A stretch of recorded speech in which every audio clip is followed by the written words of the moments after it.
এজন্য তার পুরো জীবন আমি করে দিয়েছি। 50টা পরীক্ষা আল্লাহ তার পুরো জীবনে নিয়েছেন।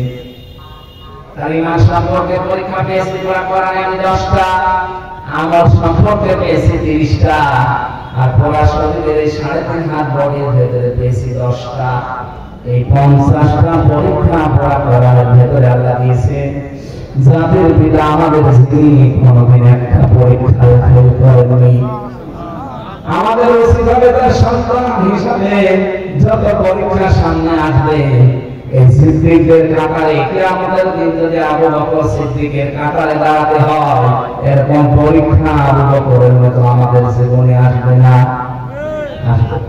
কারণ সংবাদ তো আমরা পাচ্ছি হযরত ইব্রাহিম তাদের পিতা হিসাবে তিনি সংবাদ এনেছিলেন। ওই সংবাদগুলোকে প্রতিষ্ঠিত করেছিল, কায়েম করেছিল তার সন্তান মুহাম্মদুর রাসূলুল্লাহ। তিনি সবচেয়ে বড় নবী, ওনারাও নবী ছিলেন, কিন্তু সবচেয়ে বড় নবী ছিলেন আমাদের নবী মুহাম্মদুর রাসূলুল্লাহ। আমাদের উচিত হবে তার আদর্শকে ব্যক্তি থেকে শুরু করে আন্তর্জাতিক জীবন পর্যন্ত যেখানে যেভাবে তিনি চলেছেন ওইভাবে করে ওই যে 23 বছর 40 থেকে 63 এক সেকেন্ডের যেন আমরা বাদ না দিই, পুরাটা জীবন আমাদের এই দেশে যেন আমরা কায়েম করতে পারি। বলেন আমিন। ولقد أرسلنا موسى بآياتنا أن أخرج قومك من الظلمات إلى النور। আমি পাঠিয়েছিলাম মুসাকে আমার আয়াত দিয়ে, সে মানুষদেরকে বের করেছিল অন্ধকার থেকে আলোর দিকে।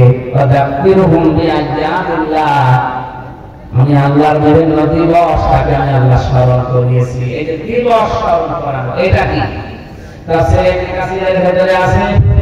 যত নিয়ামতগুলো আল্লাহ বিভিন্ন দিবসে তাকে দিয়েছিলেন, যেমন ফেরাউনের কবল থেকে আল্লাহ তাকে মুক্তি দিয়েছিলেন, ফেরাউনের দাসত্ব থেকে মুক্তি দিয়েছিলেন বনি ইসরাঈলকে।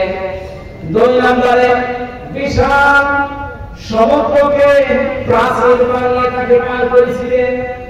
মান্না সালওয়া 40 বছর পর্যন্ত জান্নাতের খাবার খাওয়াইছিলেন। এরকম তার জীবনে পুরা 9টা বড় বড় নিয়ামত দিয়ে আমার আল্লাহ তাকে ভরপুর করে দিয়েছিলেন। আমার মাঝে মাঝে মনে হয় আগস্টের 5 তারিখের আগ পর্যন্ত আমরা যা ছিলাম, যত নিয়ামত আল্লাহ 10 মাসে আমাদেরকে দিয়েছে, বনি ইসরাঈলের মতো আমাদেরও আল্লাহর শুকরিয়া আদায় করা দরকার। ওরা করে না, ধ্বংস হয়ে গেছে। এখনো পর্যন্ত ওরা ধ্বংসের তালিকায় আছে। ইহুদিরা মুসলমানদের উম্মত বলে দাবি করে ইসরাঈল ধ্বংস হবে 6000 কাল। রবশব্দরা আল্লাহ নিজে তাদের উপরে লানত করে বরদোয়া দিয়েছে। বলেন নাউজুবিল্লাহ। আমাদের উচিত সত্যকে সত্য জানার পরে যারা আজ মেনে নিতে রাজি না, শুধু গান করেন, ফুলফোড়া মারেন, এদিকে দিকে চলে যান, প্রতিদিন আপনি নিজে নিজের উপরে বরদোয়া দিচ্ছেন 17 বার। কয়বার? কোনটা?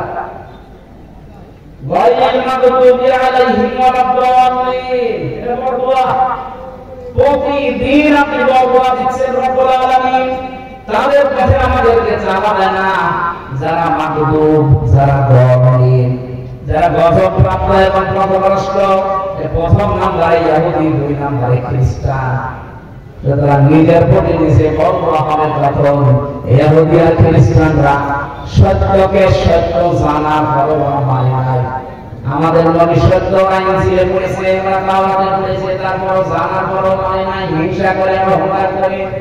আর বাংলাদেশে বহু ইহুদি আর খ্রিস্টানদের ঠিক ওই রকম চরিত্রের মানুষই আছে, সত্যকে সত্য জানার পরে যারা মানতে চায় না, গ্রহণ করতে চায় না, তারা নিজেরাই নিজেদের উপরে নামাজে দাঁড়ায় করে। কথা বলেছে এইরকম চরিত্র যেন বানাবো না। নবী যে সংবাদগুলো নিয়ে এসেছিলেন, ওই সংবাদগুলো বাস্তবে আমাদের প্র্যাকটিক্যাল লাইফে আল্লাহ সেট করা তাওফিক দিন। মা বাবা যারা এসেছেন আপনাদের জন্য ওয়াজ হচ্ছে 5 ওয়াক্ত নামাজ যেন গাফিলতি না করে সময় মতো পড়বেন। রমজান আসলে রোজা রাখবেন, নফল রোজা যদি পারেন, মাসে সপ্তাহে 2টা আছে, এরপরে মাসে 3টা আছে। এই যে মাসের 1 থেকে 9 তারিখ 10 তারিখ পর্যন্ত আরাফাতের দিবস পর্যন্ত রোজা আছে, মহররমের 10টা রোজা আছে। এই সমস্ত রোজাগুলো আসলে সময় পেলে সমর্থ থাকলে শরীর ভালো থাকলে করবে। স্বামী যাদের আছে জায়েজ কথাগুলো মেনে বসে রাখবেন, না জায়েজ কথা মানা করবেন আর নিজের শরীরটাকে হেফাজত করে রাখবেন, পর্দা বসিয়ে রাখবেন। জান্নাতের দরজা আল্লাহ সবগুলো আপনার জন্য খুলে রাখবেন। আল্লাহ আমাদেরকে আয়াত থেকে যে শিক্ষাটা দিতে চেয়েছিলেন, যতগুলো নিয়ামত আমরা পেয়েছি এই সমস্ত নিয়ামতগুলো যেন সামনে বনী ইসরাঈলের মতো না হয়ে আমরা যেন মুহাম্মদ রাসূলুল্লাহর উম্মত আবু বকরের মতো হতে পারি। বলে বলেন আমিন। আল্লাহুম্মা আমিন। লা ইলাহা ইল্লা আনতা সুবহানাকা ইন্নী কুনতু মিনাজ জালিমিন। লা ইলাহা ইল্লাল্লাহ ওয়াহদাহু লা শারীকা লাহু, লাহুল মুলকু ওয়া লাহুল হামদু ওয়া হুয়া আলা কুল্লি শাইইন কাদির। আল্লাহু আকবার, আল্লাহু আকবার, লা ইলাহা ইল্লাল্লাহ, আল্লাহু আকবার, আল্লাহু আকবার, ওয়ালিল্লাহিল হামদ। রব্বুল আলামিন যশোর জেলার মানিকপুর দিয়ে রাখা কোরআনে কারীমের কিছু কথা এই পর্যন্ত আমরা শুনেছি।